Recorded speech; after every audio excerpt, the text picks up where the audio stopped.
ETB, c'est une vieille dame qui date des années 30. L'entreprise est répartie sur une petite vingtaine de sites dans 6 régions. On a un objectif de développement géographique qui consiste à essayer de couvrir l'intégralité du territoire national.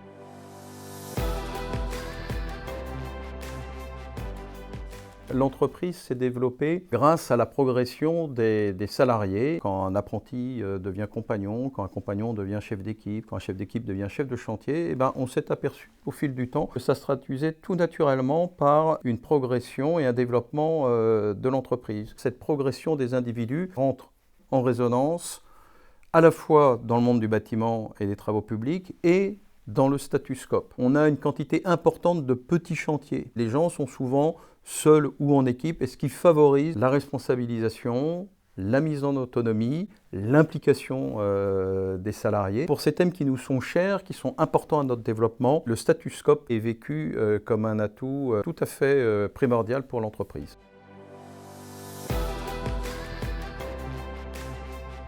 On a d'excellents collaborateurs de l'entreprise, tout simplement, qui nous ont quittés pour des raisons liées à leur projet de vie et à leur projet d'installation dans d'autres régions que la région Île-de-France. On s'est tout simplement dit, c'est bien dommage que l'on n'ait pas participé à ce projet de vie. Dans la volonté de l'entreprise de couvrir l'ensemble du territoire, c'est pour offrir aux collaborateurs de l'entreprise des projets de vie. On a des gens qui viennent de toutes les régions.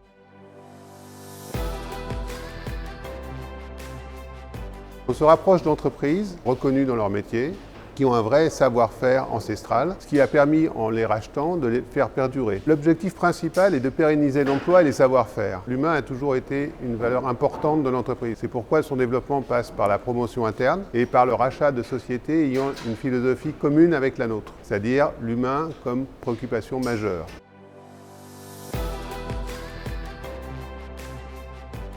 L'entreprise, pour former 10% de ses salariés en apprentissage, doit avoir 15 ou 20% de maîtres d'apprentissage. Toute la capacité d'adaptation d'entreprise, le dynamisme en matière de développement est beaucoup lié à cette catégorie de maîtres d'apprentissage. 10% de notre effectif, ce sont des jeunes en contrat d'alternance, principalement en contrat d'apprentissage. Transmettre notre savoir-faire et savoir-être à nos jeunes, ce sont nos futurs collaborateurs. Le binôme tuteur-apprenti est extrêmement important. Nos apprentis préparent différents diplômes, du CAP, mais ça peut être aussi un diplôme d'ingénieur. 60% de nos apprentis restent dans l'entreprise. Beaucoup, chez UTB, évoluent, changent de qualification, prennent plus de responsabilités et on y tient beaucoup.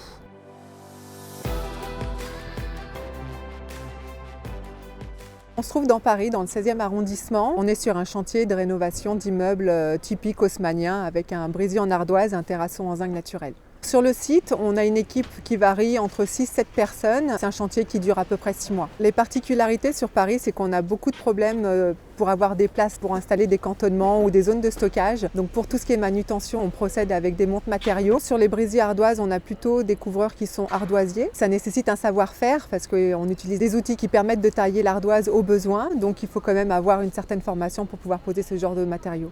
Et pour le zinc, il faut savoir prendre des cotes, des angles, plier, façonner. Là aussi, il faut avoir une formation de couvreur zingueur. On a tendance à fabriquer en atelier les bacs en zinc quand les cotes sont assez standards et répétitifs sur les chantiers. On façonne aussi ce qui est accessoire comme les pontets, les patates à seau, les chemises de garantie, tout ce qui permet aux équipes sur place de gagner du temps en production.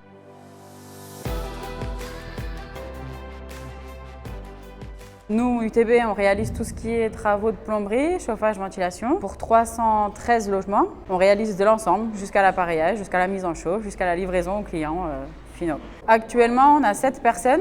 8 personnes avec l'apprenti qui est là en intermittence avec l'école. Pour un chantier de cette taille, les 15 mois qui nous restent, c'est très court. On est en corrélation complète avec tous les corps d'État. De devoir attendre les autres corps d'État, c'est ce qu'on rencontre sur tous nos chantiers. Depuis l'incorporation avec le gros œuvre et l'électricien jusqu'à l'appareillage, on va attendre après le peintre, le carreleur, le plaquiste en cours de route. La désorganisation par rapport à l'entreprise de gros œuvre qui a changé en cours de route. Nous, on devait malgré tout être présents pour pouvoir avancer les incorporations au fur et à mesure, plus le retard, donc tout ce que ça engendre derrière en interne. Ça a été vraiment la particularité de ce chantier et la difficulté.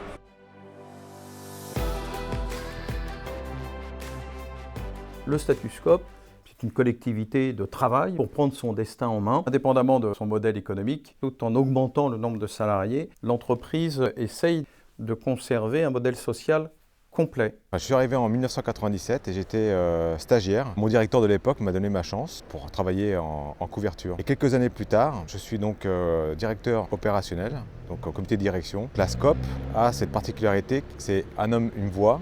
Elle apprécie que l'ensemble des collaborateurs puissent développer leurs compétences, ce qui a été mon cas. Elle donne sa chance à ceux qui veulent travailler et à ceux qui veulent progresser. Et en cela, ce statut permet à beaucoup de gens de pouvoir en fait s'épanouir dans leur travail. Et je dis bien un travail et pas un job, un travail. Et en plus, la porte est grande ouverte. Notre PDG, on peut discuter avec lui. Et c'est bien d'être Scope parce qu'on est au courant de tout. Chaque année, on fait un bilan. On est plus motivé. Et c'est un avantage qu'on a. Il faut essayer de le garder au maximum.